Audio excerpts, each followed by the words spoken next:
హరిహర వీరమల్లు ట్రైలర్లో చూసిన ప్రతి ఒక్క షాట్ కూడా ఒక అద్భుతం. ఖచ్చితంగా ఈసారి పవన్ కళ్యాణ్ గారు ఈ సినిమాతోని ఇండస్ట్రీ హిట్ కొట్టడం పక్కా. For the first time pan India లెవెల్లో సినిమా రిలీజ్ చేస్తున్నారు కాబట్టి ఫ్యాన్స్ మాత్రం పూనక లోడింగ్ అంటున్నారు. మరి ఆ ట్రైలర్ చూసిన తర్వాత వాళ్ళ రెస్పాన్స్ కానీ లేకపోతే మీరేమనుకుంటున్నారు? సో ఖచ్చితంగా ట్రైలర్ హరిహర వీరమల్లు ట్రైలర్ కోసం ఫ్యాన్స్ ఎంతగానో ఎదురు చూసారు. వాళ్ళైతే వచ్చేసింది అనమాట.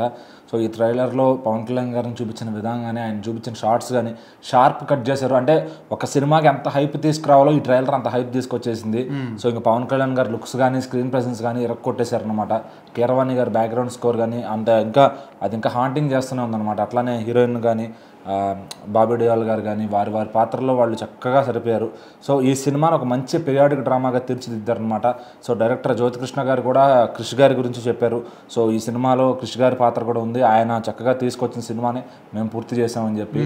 సో ఖచ్చితంగా ఇది క్రిష్ గారికే దక్కుతుందనమాట. ఏమాత్రం కథ బాగున్నా ఏది హిట్ అయినా కూడా. సో జూలై 24 కోసం ఫ్యాన్స్ అయితే విపరీతంగా వెయిట్ చేస్తున్నారు. సో ఎప్పుడెప్పుడు, ఎందుకంటే ఆయన డిప్యూటీ సీఎం అయిన తర్వాత వస్తున్న మొదటి సినిమా, అట్లాగే భీమ్లా నాయక్ తర్వాత ఆయన దగ్గర నుంచి సినిమా రాలేదనమాట. సో ఖచ్చితంగా ఈ సంబరాలు ఆ పొలిటికల్ సంబరాలతో పాటు పవర్ స్టార్గా కూడా ఆయన్ని సెలబ్రేట్ చేసుకోబోతున్నారు అనమాట జూలై 24 తారీఖున.